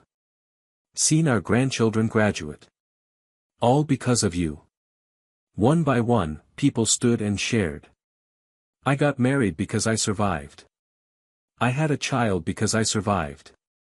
I started the charity I'd always dreamed of because I survived. I reconciled with my family because I survived. Every life transformed because Angel flew that night. Emma looked around at all these people. Living. Loving. Building futures. All because she walked into that burning cockpit. 3 years after the ditching, Rebecca renewed her wedding vows. 10 years married. Cancer in remission. Life good. She insisted Emma be there. You flew through fire to save strangers. You're definitely coming to my vow renewal. The ceremony was in upstate New York. Beautiful vineyard. Sunset. Emma stood as Rebecca's maid of honor. The woman who'd been estranged for 8 years, now her closest confidant again. Rebecca's vows included, I promise to love you like my sister loves the world. Unconditionally. Selflessly. Willing to sacrifice everything to help others. She looked at Emma. Tears in her eyes. Emma taught me what real love looks like. Flying into fire to save people. Fighting impossible odds. Never giving up on people even when they give up on her. After the ceremony, Emma and Rebecca sat on the vineyard patio. Sisters. Together. Healed. Thank you for not giving up on me, Rebecca said. I'm your sister. That's not possible. Even when I cut you out. Returned your letters. Had security remove you from my wedding. Emma smiled. Especially then. Family doesn't quit on family. That's what you taught me. By flying that mission when Mom died. By flying to save me even though I hated you. By being Angel even when it cost you everything. Rebecca took Emma's scarred hand. These hands saved 273 strangers. And they saved me too. By showing me what love actually means. Emma was 61 years old. Still flying with Doctors Without Borders. 20 years since Haiti. 15 years since the Atlantic ditching. Hands more scarred. Body showing age. But spirit unchanged. Yemen. Civil war. Cholera outbreak. 3,000 people in refugee camps. No medical facilities. Emma flew the mission. Older now. Moving slower. But still capable. Set up field clinic. Trained local health workers. Performed emergency surgeries. Her young co-pilot was amazed. Major Cross, you're 61. When are you retiring? Emma smiled. When people stop needing help. That's never. Exactly. They treated 800 patients in 5 days. Vaccinated children. Delivered medicines. Performed 43 emergency surgeries. Emma's hands shook more now. The nerve damage from the Atlantic fire making fine motor control harder. But she adapted. Developed techniques. Found ways to do the work despite limitations. You should retire, other doctors told her. You've done enough. Saved enough lives. Earned rest. Emma disagreed. Angel doesn't retire. Angel finds new ways to deliver miracles. She mentored young pilots and doctors. Taught what she'd learned. Shared experiences. Showed them how to stay calm in crisis. The secret is simple, she told them. Don't think about yourself. Think about the people who need you. That clarity makes the impossible possible.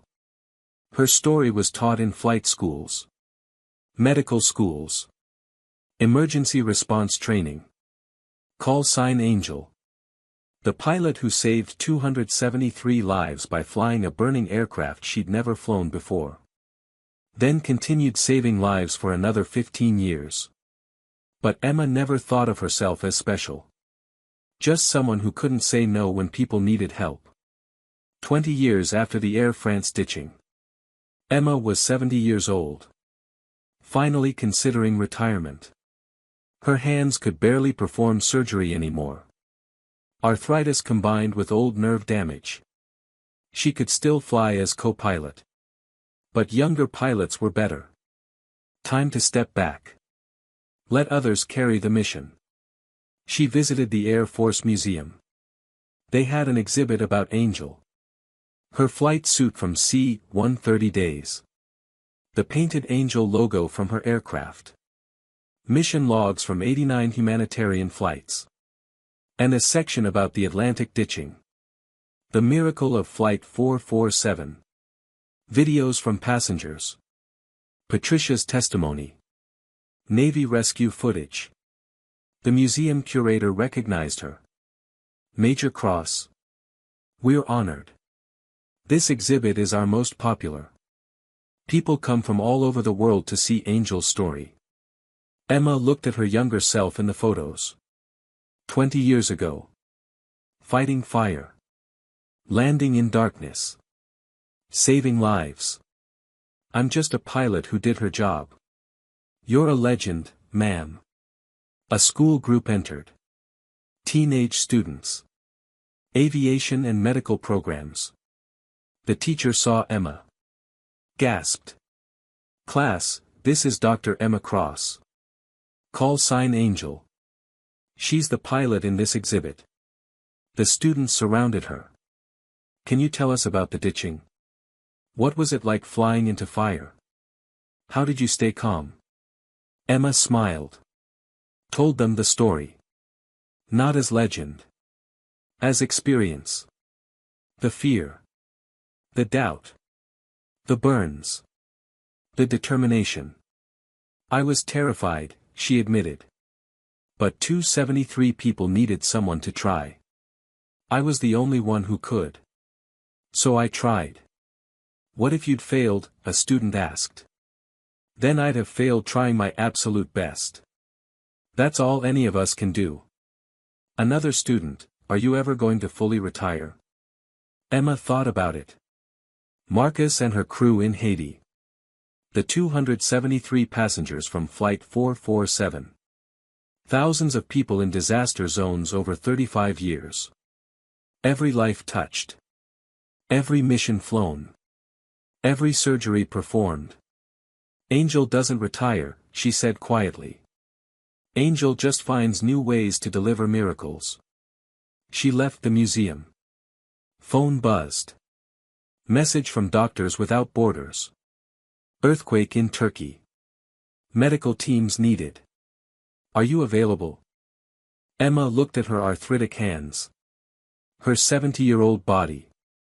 Her limited capabilities. Then she thought about people trapped in rubble. Injured. Dying. Needing help. She typed her response. Yes. When do we leave? Because you don't stop being Angel. You don't stop when people need you. You fly into hell itself. You sacrifice everything. You burn your hands and break your body. And you bring people home. Every single time. No matter the cost. No matter your age. No matter how many times you've already done it. Angel flies where people are dying. Angel lands anywhere if it means saving lives. Angel delivers miracles. And that never changes. Emma Cross boarded a plane to Turkey. 70 years old. Scarred hands. Tired body. But purpose burning bright as ever. Somewhere in Turkey, people were trapped. Suffering. Dying. An angel was coming. Because that's what angels do. They fly into darkness. They bring hope. They save lives. Forever. But Angel's story never really ends. Because somewhere in the world, right now, there's a disaster. People dying. Hope running out. Darkness closing in. And someone with a call sign is loading supplies. Checking aircraft. Preparing to fly into impossible conditions. Because they made a promise. Emma Cross flew through fire to save 273 lives. She burned her hands and risked everything. And if she had to do it again tomorrow? At 70 years old? With arthritic hands and a tired body? She wouldn't hesitate. Because once you're angel forever. Call signs don't retire. They just find new ways to deliver miracles. They just keep flying. Keep fighting. Keep saving lives. Until they can't anymore. And even then, they pass the torch. Because angel isn't a person. It's a promise. A promise to go where people are dying. A promise to try when others quit. A promise to sacrifice everything for strangers. Emma Cross kept that promise for 40 years. And somewhere, a young pilot is learning her story. Reading about the woman who walked into burning cockpit. Who fought fire with one hand while flying with the other. Who saved 273 souls from the Atlantic darkness. And that young pilot is making the same promise. To be the next angel. Because heroes don't die. They multiply. Comment below, what would your call sign be? Subscribe for more incredible true stories of courage.